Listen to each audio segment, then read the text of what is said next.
लेकर गए, घर में दाखिल नहीं हो गए, अल्लाह के रसूल सल्लल्लाहु अलैहि वसल्लम वहां से उठे नहीं। अब माए साहब वहां पर हांडी धोकर के चूल्हे के पास हांडी ला करके बैठी है कि आज मेरा सरताज कुछ माल ले आएगा, कुछ माल लेकर के आएंगे, हम खाएंगे, पकाएंगे, खाएंगे। आज 15 दिन से हमारे पेटों की आंतड़ी को लल्ला पड़ रही है, आज हमारी पेटों को कुछ राहत मिलेगी। अब माए से इस अंदाज में, इस उम्मीद को लेकर के बैठी थी। मदनी करीम सल्लल्लाहु अलैहि वसल्लम घर के अंदर दाखिल होते हैं, दरवाजा खटखटाया।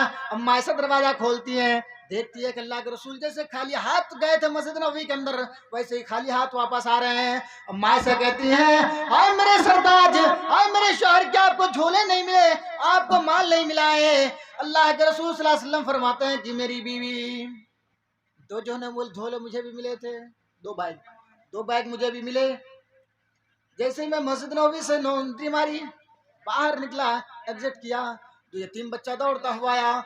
एक ने कहा कि अल्लाह के रसूल मेरी माँ इस दुनिया में नहीं है, दूसरा कहता अल्लाह के रसूल मेरा बाप इस दुनिया में नहीं है। आए अल्लाह के रसूल मैं 4 दिन से भूखा हूँ, दूसरा कह रहा है कि मैं 6-7 दिन से भूखा हूँ। आए अल्लाह के रसूल हमें खाने के लिए कुछ नहीं मिला है। आयशा, मैंने दोनों बच्चों की शिकायत सुनी, दोनों बच्चों की अरमान और ये दोनों बच्चों की मैंने कंप्लेन सुनी, मेरी हाथों की पकड़ ढीली होने लगी, मैं छोड़ दिया और दोनों बच्चे अपने अपने बैग को लेकर के चले गए। ये थी जनाब मोहम्मद रसूलुल्लाह सल्लल्लाहु अलैहि वसल्लम की रहमत। आप खुद भूखा रहना गवारा किए, आपके घरों में भूखा रखना गवारा किया, लेकिन आपने गरीबों को, यतीमों को, मिस्किनों को, छोटे बच्चों को भूखा रहने नहीं दिया। आज लोग ये कहते हैं कि मोहम्मद तलवार की जोर से इस्लाम को फैलाया। मोहम्मद सल्लल्लाहु अलैहि वसल्लम, जब मैं मोहम्मद बोलूं तो आप लोग कम से कम सल्लल्लाहु अलैहि वसल्लम भी पढ़ लिया करिए। अल्लाह के रसूल रहमतुल आलमीन बनाकर भेजे गए, आपकी रहमत को ये कैसे गवारा हो कि मैं खाऊं, मेरा पेट भरे और भूखा बच्चा, वो जो बच्चा आया था और जिन्होंने शिकायत की वो भूखा चला जाए। अल्लाह के रसूल सल्लल्लाहु अलैहि वसल्लम की रहमत को ये गवारा नहीं। अल्लाह ने फरमाया वमा रसलनाका इल्ला रहमतल लिल आलमीन, ऐ नबी हमने आपको रहमतुल लिल आलमीन बनाकर भेजा है। आइए वेदों की दुनिया में हम देखते हैं कि अल्लाह के रसूल सल्लल्लाहु अलैहि वसल्लम की रहमत का क्या करम है, और अल्लाह रब्बुल आलमीन ने जो रहमत कहा है कि आपको हमने रहमतुल लिल आलमीन बनाकर भेजा। वेदों की दुनिया में हमें ये मिलता है कि नहीं मिलता है? जब हम ऋग्वेद पढ़ते हैं, लिखा हुआ है नराशंस दृष्टम अप्सरवत्समम, नराशंस मोहम्मद सल्लल्लाहु अलैहि वसल्लम सारे लोगों को बचाने वाले और सबको एक नजर से देखने वाले होंगे। मेरे हिंदू भाइयों, अगर आप रात के 1:30 और 2:45 बजे तक यहाँ मौजूद हो, या मेरी बात अगर आपके कानों तक जा रही है, तो मेरे भाइयों सुन लो, आओ जनाब मोहम्मद रसूलुल्लाह सल्लल्लाहु अलैहि वसल्लम की शीतल छाया में आ जाओ, अल्लाह के रसूल सल्लल्लाहु अलैहि वसल्लम की शरण में कामयाब हो जाओगे। तुम जिस नबी को खो दियो, जिस नबी को तुम तलाश कर रहे हो कि हमारा नबी देवमालाओं में खो गया है, वो देवमालाओं में खोया हुआ नबी मौलवी रफीक के पास मौजूद है। आओ मौलाना रफीक तुम्हें नबी को दे रहे हैं, तुम एक्सेप्ट करो तो सही, सही सही, खुशी खुशी उसे कबूल तो कर लो।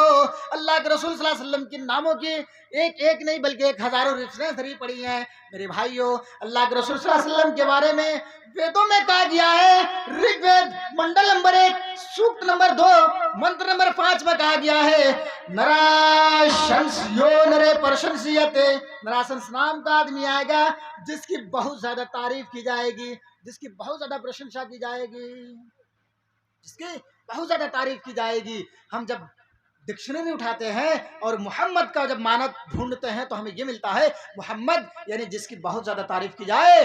अल्लाह तबारक व तआला के बाद सिर्फ जनाब मोहम्मद रसूलुल्लाह सल्लल्लाहु अलैहि वसल्लम की ही तारीफ की जाती है। एक ईसाई राइटर है, उन्होंने 100 नबियों का एक लिस्ट निकाला, 100 नबियों का, 100 नबी में से जनाब मोहम्मद रसूलुल्लाह सल्लल्लाहु अलैहि वसल्लम को एक नंबर पर रखा और कहा कि दुनिया के अंदर जनाब मोहम्मद रसूलुल्लाह सल्लल्लाहु अलैहि वसल्लम से जैसा पावरफुल नबी इस दुनिया में नहीं आया है। ये अल्लाह तबारक व तआला ने जो जनाब मोहम्मद रसूलुल्लाह सल्लल्लाहु अलैहि वसल्लम को लक़ब दिया कि आए नबी, हमने आपको संपूर्ण जगत के लिए, पूरी मानवगत के लिए, पूरी विश्वों के लिए हमने आपको रहमत बनाकर भेजा है। तो ये थी जनाब मोहम्मद रसूलुल्लाह सल्लल्लाहु अलैहि वसल्लम की रहमत। आइए, आज लोग ये सवाल करते हैं कि मौलवी साहब मोहम्मद की 12 बीबियाँ थी। आप अभी मेरे पास कमेंट आई, मेरी तकरीर में कमेंट आई, योगेंद्र सिंह नाम है उसका, योगेंद्र सिंह। योगेंद्र सिंह, तुम मेरी आवाज़ को ज़रूर सुनोगे और तुम सुना है तभी मेरी तकरीर में तुमने कमेंट किया है। और तुम्हारी कमेंट का जवाब मैं अपनी तकरीर में दे रहा हूं।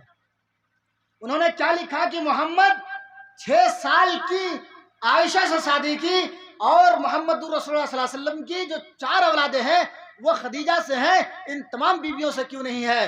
योगेंद्र सुन लो मेरी बात को, कान के पर्दे हटा करके तुम्हारी किताब उठाओ। अभी हमारी किताब तो हम बाद में उसको पेश करेंगे तुम्हारे सामने, लेकिन सबसे पहले तुम्हारी किताबों से हम जवाब दे रहे हैं। तुम्हारी किताबों में कहा गया है ऊष्ट्रायस्य परवाहिनो मधुमंतो द्यु दशावर्ष वर्षनि जीवितति इस्मान। अथर्ववेद कांड नंबर 20 सूक्त नंबर 127 मंत्र नंबर 3 उठाकर देख लो, 2 उठाकर देख लो तो ये मंत्र तुम्हें मिलेगा।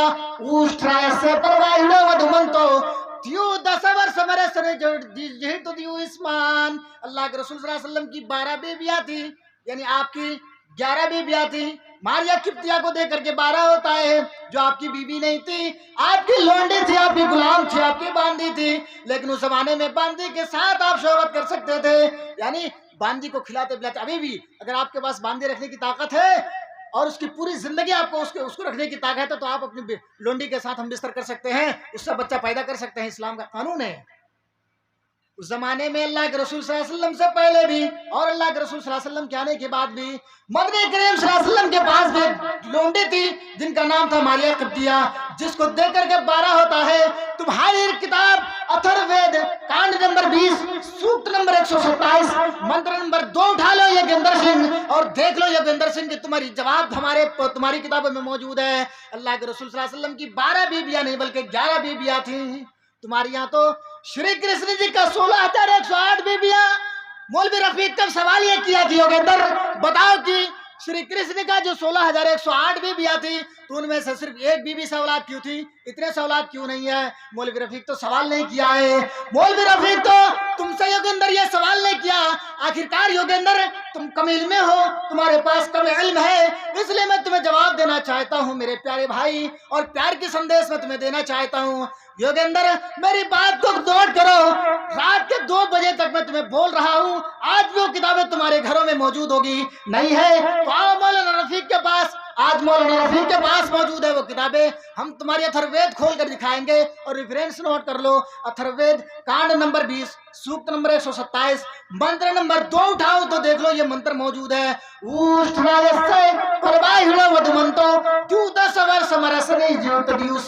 अल्लाह के रसूल सल्लल्लाहु अलैहि वसल्लम की 12 बेबियां होंगी। उष्ट्रा यानी ऊंटों की सवारी करेंगे। परवाहिड़ो वधुमंतो द्यूता सवर द्यू प्लस 10 को जब मिलाएंगे तो कितना होता है? संस्कृत में द्यू कहते हैं 2 को और दशा कहते हैं 10 को। 10 और 2 कितना होता है? 12 बीबियां होंगी उनकी। कौन कह रहा है? अथर्ववेद। मेरे पास किताबें मौजूद, तुम्हारे घरों में नहीं होगी। अरे यहाँ तो तुम्हारी घरों में गीता है, गीता को तो तुम पढ़ते नहीं हो, तो अथर्ववेद, ऋग्वेद, सामवेद, भागवत पुराण, कल्कि पुराण, भविष्य पुराण, रामायण क्या पढ़ोगे? क्या पढ़ोगे? और संस्कृत पढ़ने के लिए उसकी व्याकरण जो होना जरूरी है। तुमको क्या मालूम, तुम्हारे कॉलेजों में, तुम्हारी यूनिवर्सिटी में तो वो भी नहीं पढ़ाई जाती है व्याकरण। सुनो, मोहम्मद, नरासंस, उन्मा, कल्कि, ये तुम्हारी किताबों की व्याख्याएं हैं। मोहम्मद पितुस्परी मेघा नृत्य से जगरब अहम सूर्य वागनी। मोहम्मद नाम का एक आदमी आएगा, एक व्यक्ति आएगा जो सूर्य की तरह चमकेगा, सूरज की तरह रोशन करेगा। मोहम्मद का माने क्या होता है? जिसकी बहुत ज्यादा तारीफ की जाए। और मोहम्मद का पहला क्या लफ्ज है? मीम या मौ से होता है ना, मौ। अहम मा मा मया मसम मत मम में मई, जी इसकी गर्दान है, गर्दान। अहम मा मा मया मसम मत मम में मई, यह यो ये यम यो यान ये या भ्याम ये, यस्में या भ्याम ये भ्या, इसमें या भ्याम ये भ्या, ये उसकी गर्दान है। योगेंद्र सिंह, तुमको पढ़ने के लिए 15 साल तुम्हारी कॉलेजों में तुम्हें टाइम देना पड़ेगा। और नोट करो मैंने जो रेफरेंस दिया है। अब तुम्हारा दूसरा सवाल ये था कि मोहम्मद की जो 11 बीवियां थी, 11 बीवी मैंने 12 बीवी साबित कर दिया तुम्हारी किताबों से। अब ये साबित मैं कर रहा हूं, और सुनो कान के पर्दे खोल करके कि मोहम्मद सल्लल्लाहु अलैहि वसल्लम की सिर्फ हजरत खदीजा से ही बच्चे क्यों थे? तो 4 बच्चे पैदा हुए, ज़ैनब, रुकैया, उम्मे कुलसुम और फातिमा। और 3 लड़कियां आपके हुए थे, 3 वो मतलब कुछ ही उम्र पाने के बाद, 1-1.5 साल की उम्र पाने के बाद वो इस दुनिया से रुखसत कर गए, कूच कर गए। अल्लाह के रसूल की जो 4 बेटियां थी, ज़ैनब, रुकैया, उम्मे कुलसुम और फातिमा, ये रहमतुल लिल आलमीन की 4 बेटियां। तो सुनो योगेंद्र सिंह, 4 बेटी और सिर्फ खदीजा से इसलिए कि अल्लाह के रसूल सल्लल्लाहु अलैहि वसल्लम ने जो खदीजा से शादी की थी 45 साल की उम्र की बूढ़ी, 40 साल की उम्र की, और आपकी उम्र कितनी थी?